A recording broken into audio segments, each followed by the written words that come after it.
Hello and welcome to the Fighting Spirit Podcast. As always, I'm Jason, and I'm here to bring you your fight picks for the big one, the International Fight Week pay-per-view, UFC 239, Jon Jones versus Thiago Santos for the light heavyweight championship. We have all the fights crunched. I'm bringing them to you. Let's get into it. Here's the show.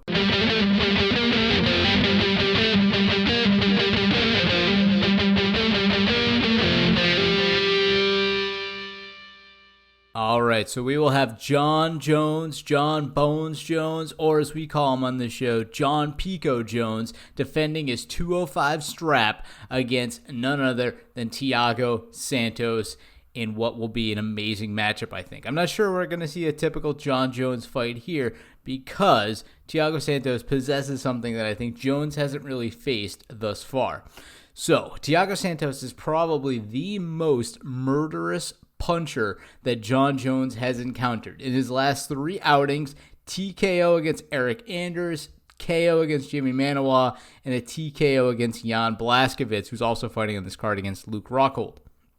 And I think that Thiago just has explosive hands. Now, that doesn't mean he's perfect, though. We did see him get dismantled very early on by the likes of David Branch, and I think Jon Jones has faced guys like this before. However, the last really murderous puncher, and we got to go a little bit of throwback here, back to 2014, I think was Glover Teixeira. Glover Teixeira, I think, is the closest thing Jon Jones has seen to Thiago Santos, and we know what happened there. Jones was able to dismantle him, not submit him or knock him out, but he was able to win via a very unanimous decision back in 2014. So I think Jon Jones has the blueprint here. I mean, Jon has never lost. Let's face facts. He has that, basically undefeated record because of that disqualification where, he lost due to 12-6. Let's not even talk about that. There's a whole sidebar with that, wanting to redo his record. The guy's basically undefeated, however you look at it. I think that when I compare hands, these guys are actually fairly evenly matched.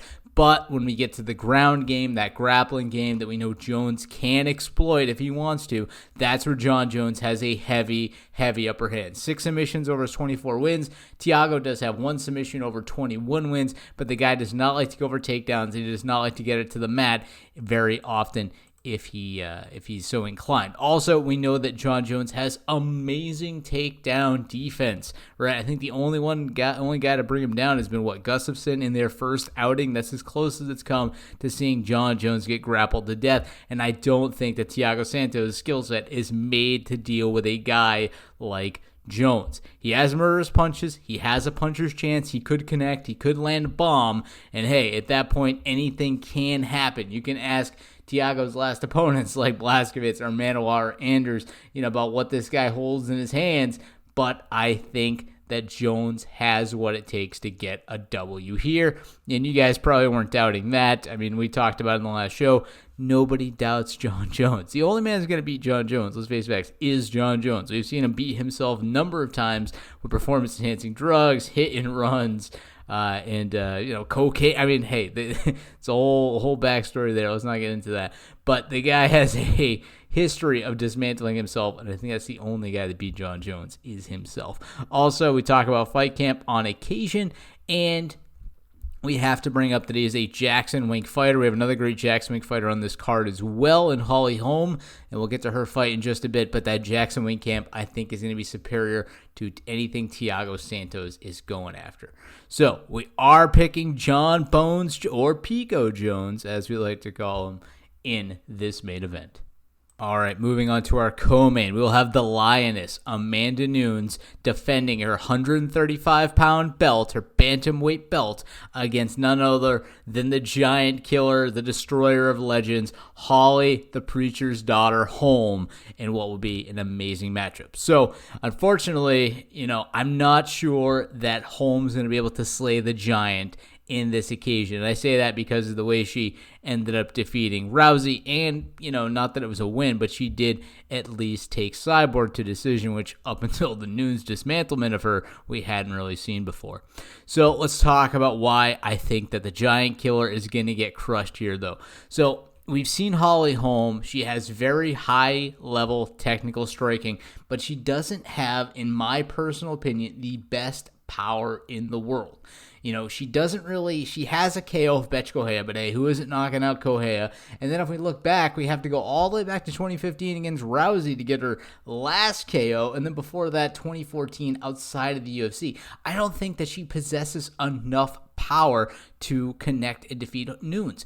I think we saw that when she went up against Cyborg. Did Holly Holm out-technique Cyborg? Yes, absolutely. However, she was not able to generate any real power on those shots to give Cyborg a hard time. Whereas I think Amanda Nunes is going to be able to inflict more damage on Holm when she does connect, even if she looks a little bit lost at times. I don't think Holm's going to be able to do enough with opportunities presented to her. Also, when I look at grappling, we know that, Holmes, not that it's Nunes' thing either, but Nunes has a little more grappling background than what we've seen out of Holmes in the past. So I think we have to then give an edge back to Nunes. Also, that amazing American top team camp going up against a Greg Jackson gym. I'm going to call it a stalemate here on teams. Also, their reaches are even. So this is a very close fight. I called her the giant killer, but she's not a lion tamer, and she's not going to be able to get it done in Las Vegas. I see Amanda Nunes walking home with another 135-pound strap. All right, so this is probably one of the best fights on the card. Let's talk about it. Jorge Gamebred Masvidal will be taking on Funky Ben Askren in a fight that is very hard for me to crunch from where I sit. So Ben Askren's data mostly comes out of the UFC, which means to me, I don't have all of the fight metric data except for what he did against Robbie Lawler. So take these with a grain of salt. But I think that the game-bred gangster Masvidal is going to tear apart Askren. Now, when I say tear apart, do I mean that it's, he isn't going to win via split decision or he's going to knock him? No, I just mean I think he's going to get the W here. And let's talk about why. I think Askren is overrated. I think that he's not going to be able to deal with the fast hands of Gamebred Masvidal. We saw him piece up Leon Edwards. We saw him knock the effing hell out of Darren Till. I think that if Askren takes him down and doesn't put him out right away, he's going to light the Latin fire. He's going to light the Latin flames of hell, and Masvidal is going to show up with a two-piece combo. No, scratch that. He's going to show up with an entire bucket and pour it onto Askren. He's going to make his curly head fried. Now, Askren can still get it done, though, of course. We know that his grappling game is no joke, and Masvidal, with his 2 submissions on the mat over 33 wins, is not exactly the guy that's going to be able to catch Ben in any kind of real submission. That guillotine is always there if Askren is shooting, and we know Askren has lost a step or two. The guy is 34 years of age. He cockily enough went up to try to wrestle Jordan Burroughs recently in Madison Square Garden, and he was dismantled. So I don't know if that was just a pure marketing campaign or what, maybe just to get his name out there, get some mainstream appeal, but he was dismantled. So we know that his wrestling skills at that highest level are not quite there anymore. And I'm not saying Gamebred Masvidal is anything like Jordan Burroughs, but we know that Askren maybe has lost a step. Maybe his persona and his belief in himself is greater than his own ability. And I think we saw that a little bit when we took on Robbie Lawler. Yes, he did defeat Robbie Lawler, but we looked at those guys. We saw Lawler pick up Askren, slam him on his head, and give him ground and pound. Askren somehow managed to get out of it and pick up the W, but I think that it was a little bit of a fluke. I think he got lucky, and I think he just somehow got it done. I don't think he's going to get it done, though. This is kind of a tough call to make, but we are picking Jorge Gamebred Masvidal in Vegas. All right, and maybe a preview to who will be getting the next light heavyweight title shot. We have Jan Blachowicz taking on Luke Rockhold in what will be his 205 debut. So I like Luke Rockhold in this fight. I think that he possesses greater skills than Jan Blachowicz. Now, that's not to say Jan's not a talented fighter himself. He does have wins over respectable guys like Devin Clark, Nikita Krylov, Jaron Cannonier, Jimmy Manuwa. List kind of goes on and on. But, he was recently derailed by Thiago Santos, and we've also seen Rockhold, have kind of a, tough road recently, right? His last really good win was back in 2017 against David Branch. Obviously fights Romero, has the injury, and now he's looking to come back. But I think that fire's back inside of him. I think that he's looking to make a last run at a potential title, and his eyes are set on a man named Jon Jones fighting in the main event.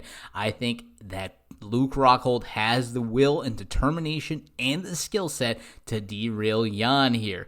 I think that he's got better hands, and I think if this thing can go to the mat, Luke has proven himself to be very competent in grappling. Now, that's not to say Jan doesn't, possess grappling skills of his own. 9 submissions over his 23 wins, but I think Rockhold has just the better drive right now. He's got a better finish rate. He has better history being a former champion. This guy knows what it's like to fight under the big lights. I think he's going to perform when he has to. I think he has the composure to hang in there and derail a guy who hasn't, he's had some kind of big events.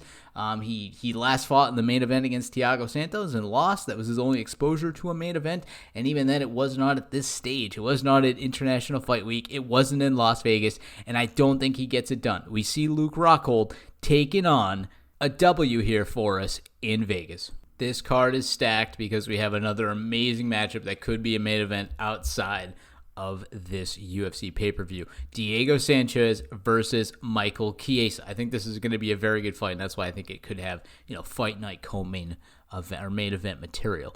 We have Chiesa, who just recently moved up to 170, taking on a veteran in Diego Sanchez. Talking about a guy that was on the Ultimate Fighter 1. Okay, this guy goes back quite a ways. He's a fossil for all intents and purposes inside mixed martial arts. And I think the dinosaur is going to get swept into the tar pit here because I think Chiesa has the skills and is looking so good at 170 with his win over Carlos Condit that I think he's going to get it done here. When I look at the numbers, I think that Chiesa is the slightly worse boxer. We know that he has no knockouts, that basically the only reason Chiesa strikes is to set up his ground attack and nail takedowns. And we know that Sanchez likes to bring the violence if he can, but the guy gets sloppy. He smells blood too early, and I think his IQ is a little low, not to the can't close the door, but tries to shut it too fast and sometimes overextends and gets caught either with a takedown or a counterpunch. We don't think a counterpunch, though, is going to come up for Chiesa. I think it's actually going to be some takedowns, and once Chiesa can take your back, this guy gets it done. His 11 submission victories over his 15 wins. Guy has submission renegade choke over Jim Miller, over Neil Darius. If he can take your back, he's going to put you to sleep. He even get that great Kimura submission over Carlos Condit, the natural-born killer. I think that he's going to shut down the Nightmare Sanchez. I think he's going to sweep that fossil into his pit, and he's going to turn him into an archaeological find. We are picking Michael the Maverick Chiesa in this bout. All right, in the next matchup, this one is very hard for me to call. It is Gilbert Melendez, another salty veteran, going up against a guy on a hot streak right now, Arnold Almighty Allen. The guy has not lost in the UFC, but I think he's going to face his first real roadblock here, much like we saw Diego Sanchez do to Mickey Gall. I think that this guy, Melendez, is going to derail Arnold Allen. Let's talk about why. So when I look at the numbers, I think we just have so much better power, so much better hands.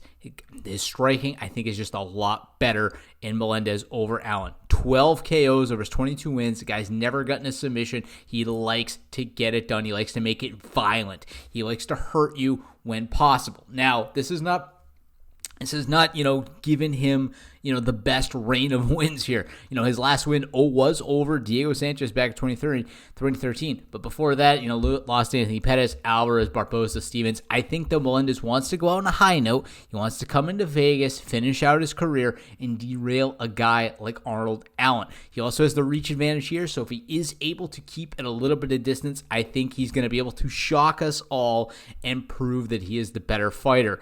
Also, if this thing does go to the ground, it's not that I think that Arnold Allen isn't the better submission or grappler. I think that Melendez's takedown defense is decent enough that he could keep this thing on the feet if he wanted to, even though he wouldn't try to pressure anything with his own takedowns at all. With that being said, though, I think Gilbert Melendez, El Nino, is going to get it done and cap off his career in Vegas. And what should be our next matchup for a fighter that I actually really like watching? Sugar Sean O'Malley was supposed to fight Marlon Chito Vera in what should have been a great contest, but unfortunately Sean O'Malley was popped again. He's been suspended. He was notified that he had Ostarine in his system, which is a steroid, and he was suspended. I'm not actually sure how long his suspension will be this time around again, but I am a little sad to see, a guy of such high caliber fighting potential as him, kind of putting his career off to the side and, making these mistakes. Like a lot of guys like... was it Daniel Cormier and Michael Bisping? They guys never got popped. They say, hey, I'm not careful what I do, what I eat, but I don't do steroids, and I've never been caught. So, and I don't know if that's true. Some guys do get tainted supplements, but it's hard to say, man. I like to think that the guy just got a tainted supplement, and that's why he got popped. But who knows? Maybe he was Pico Jonesing it up himself and using some sauce. But either way, though, I'm mentioning it because I'm just sorry to see it. I like the kid. I wish he could call his fight, but unfortunately, he will not be fighting. I'm not sure they got another dance parlor for Marlon yet. I don't see it at this time. So unless they do get a dance parlor, Chito Vera will not be fighting on this card. And, if he does happen to, I might post an update later about the actual pick for this fight, but I think this one is called off for now. So sorry to see it. A little bit of a down note in the middle of this thing. Let's get back to the action. In another solid matchup, this time at ladies strawweight, we'll have Claudia Gadelha taking on Ronda Quiet Storm Marcos in a 115 strawweight matchup. And so this should be a good fight, but I think Gadelha is going to get it done here. When I look at the numbers and everything about them, they got equal reach. They have, relatively equal hands, in my opinion. Marcos, there are no KOs to Gadelha's 2 over 16 wins, but we do have those 7 submissions for Gadelha. We do have 4 for Marcos, but I think the grappling, the takedown ability, I think is just really high for Gadelha. If she's able to impose that side of her game and make dictate the pace, dictate where the fight takes place, I think that she will get a W here, Gadelha. However, we did see her against Ansarov, get stuffed and not able to play her game. So if Marcos can play the same style as Ansarov, I think that she can get the victory here. I think Gadelha, without that takedown potential, is a little hollow, and I don't think she has the greatest striking in the world. It's only good when you fear the takedown, fear those level changes, and I think that's when Gadelha is best. But if she's not able to impose that, at least by the second round, I can see this thing definitely going on to Marcos, because she does have at least okay takedown defense. It's not the best. Let's see. Yeah, she only stops about half of her takedowns that are coming in on her. So, if she's able to play that, good side of her game, top 50%, she could get a W, but if she can't stuff them, she's going to take an L. So we are picking Claudia Gadelha in this bout. All right, this one might be a prelim fight of the night because we will have Alejandro Turbo Perez taking on Yadong Song Kung Fu Monkey, which maybe Yadong the Kung Fu Monkey Song. That sounds, that rolls better. I like that fight name. You put it in the middle. Anyways, so we have an alpha male fighter, a good young prospect fighting out of China in Yadong Song, and a Mexican fighter, Turbo Perez, fighting it over at AKA. So as far as gyms go, I think we got to give a slight edge here to AKA. But I think when I look at the actual numbers for these guys, I think Yadong, or Song, right? Let's call him Song. He has, I think, the better hands and the slightly, or at least as good grappling ability. So Song trains over those alpha male guys. They're all big wrestlers. I think he's going to have a little bit of an advantage there in the grappling, exchange. That's a sidebar, though, to, AKA's exposure, where you got guys like Khabib and stuff, but I'm saying Song has the better grappling ability. That's what I'm saying based on the numbers anyways. Let's not talk about the team. When it comes to knockouts, we do have a little bit, I think, of an edge here to Perez, But he does have that loss to Stamen. I don't think he's winning in as good a fashion either. When I look at the style wins for Song, he's on a great tear right now. He's got the guillotine win back in 2017 against Barat Karande. He's got the KO against Felipe Arnaz, and he has the last decision victory over Vince Morales. Whereas, we got Perez coming off a loss here to Cody Stamen, and I think that Perez is just going to lose on this one. I just don't think he's going to win. I think he stands a good chance at winning. Well, let's face it, it's a very close fight. I'm giving the edge here to Song, though. I think that they're going to come up with a good game plan over at Alpha Male to be able to defeat Perez, even though I think as a whole, AKA is actually a slightly better gym. I just think that the style of fighter that Perez is, Team Alpha Male is going to be able to construct a game plan around. That's basically what I'm coming down on. We are picking Song in Vegas. All right, in a matchup I would really like to see neither guy lose. We have Edmund Shabazian taking on Jack the Hammer Marshman in what should be a pretty damn good middleweight matchup in Las Vegas. So we have Shabazian. The guy is 9-0. He has some great victories. He's on a tear. It is tough to argue with his 8 knockouts over his 9 wins, despite the fact that Marshman having 13 wins and 5 submissions over his 23 wins. But the guy does get streaky a little bit. He came off of 2 losses, then Antonio Carlos Jr. and Carl Roberts picks up a split decision win over John Phillips. I think, he's just kind of all over the place. I don't think he's had the best run in the UFC, starting with his loss to Thiago Santos, and I'm not sure he's going to be able to take on Shabazian, who looks like he's at his really nice, confident level right now and, loving his time in the UFC. Now, that being said, he does have his own split decision victory over Darren Stewart, but he has a great TKO against Charles Byrd in the first round in his last outing. So I like Shabazian here. I think he has a slightly better hands, and I think his takedown ability is very high. We've seen him have a lot of takedowns in the UFC, even though he does no submission victories. And I think Marshman's defense for takedowns isn't all that great, despite his other abilities. So we are picking Shabazian in this bout.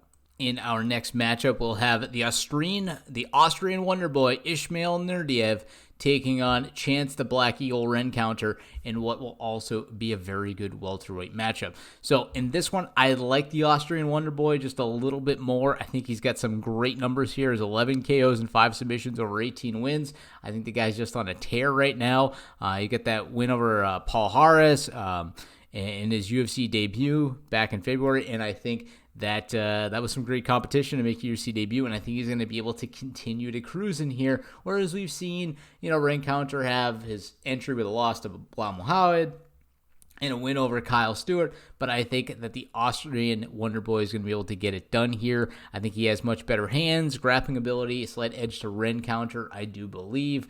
But, that's not to say Ishmael doesn't have his own submissions himself.